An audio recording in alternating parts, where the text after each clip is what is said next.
J.K. Rowling's Harry Potter series is the most popular children's book series ever written.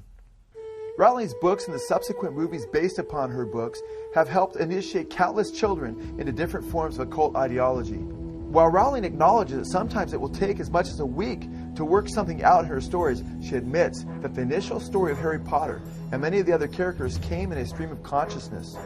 Rowling admitted, quote, "Harry as a character came fully formed, as did the idea of his sidekicks, the characters of Ron and Hermione, who is the brains of the threesome." She said, "It started with Harry, then all three characters and situations came flooding into my head." Rowling describes the way that she writes as though she is often in a stream of consciousness, and that at times she is only taking notes of things she sees and hears in what sound like visions. She states, quote, "I see a situation and then I try to describe it as vividly as I can," end quote. "I have a very visual imagination. I see it, then I try to describe what is in my mind's eye." For author J.K. Rowling, it all started on a train. It was 1990, and she was traveling from Manchester to London.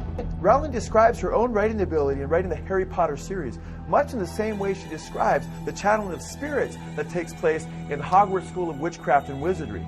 Is it possible that J.K. Rowling herself is being used by spirit entities to indoctrinate our children into witchcraft? Joanne Rowling not only describes her introduction to her main characters in such a way as describing what she sees, but Rowling states that when she writes the dialogue between characters, she simply takes notes from what she hears almost audibly. She states, quote, "And I do love writing dialogue. Dialogue comes to me as though I'm just overhearing a conversation," end quote. Blavatsky is an obvious reference to H.P. Blavatsky, as Blavatsky is a perfect anagram for Blavatsky, who shares the same initials as Harry Potter. Her name is usually written as H.P. Blavatsky. Blavatsky's book, Unfogging the Future, is listed as a divination text at the Hogwarts School of Witchcraft and Wizardry in the Harry Potter series, and recalls Isis Unveiled, which is Blavatsky's first major work. Blavatsky is, of course, along with Satanist Aleister Crowley, a Gnostic founder of the modern-day New Age movement, or Neo-Gnosticism.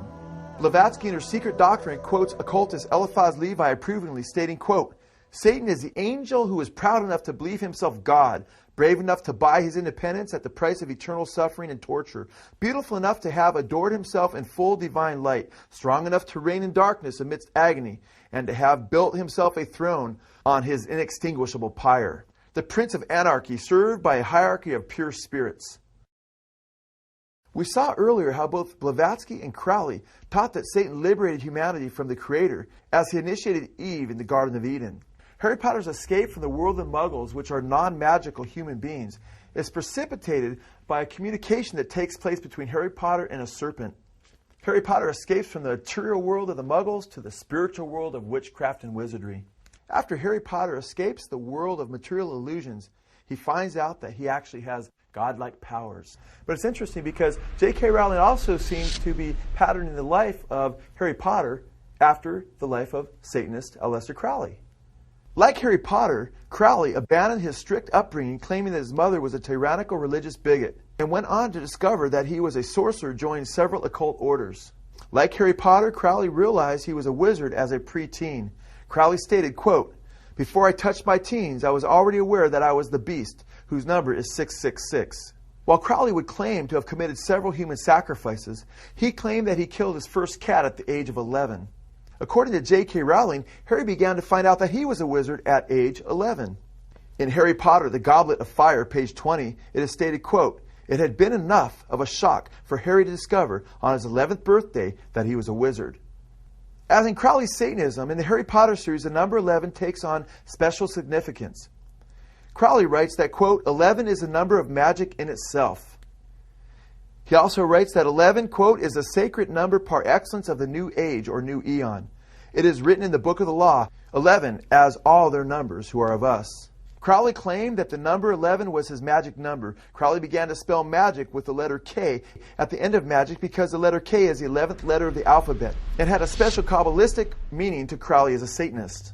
Not only does Harry realize that he has occult powers at the age of 11, but the length of Harry's wand seems to have special significance, as is perfectly suited for Harry Potter. In Harry Potter, The Goblet of Fire, page 310, we read, quote, "Harry had weighed what felt like every wand in the shop. At last he had found one that suited him, this one, which was made of holly, 11 inches long." Both Crowley and Harry did not only get their starts as sorcerers at the same age and under similar circumstances, but they both had distinguishing marks as children that revealed that they were sorcerers. For Harry Potter, this distinguishing mark, of course, was a lightning bolt. Crowley states in his Confessions, "At birth I had 3 distinguishing marks." He states that, quote, "Over the center of my heart I had 4 hairs curling from left to right in the exact form of a swastika. Before Hitler was, I am." Harry has a distinguishing mark on his forehead as well, which is an ancient occult symbol, a Nazi-stylized lightning bolt. In an interview with Scholastic, when J.K. Rowling was asked, quote, "Why did you choose the lightning bolt as a trademark for Harry Potter?" Rowling stated, quote, "Just because I decided that it would be an interesting and distinctive mark," end quote. It is interesting that Harry Potter's lightning bolt and Crowley's swastika both share a similar occult history. The lightning bolt has long been a symbol in the occult and Satanism. Crowley taught that the Satanist was to find his own magical path, and that he was to follow the satanic maxim, "Do what thou wilt," shall be the whole of the law, to realize his true destiny as a magician.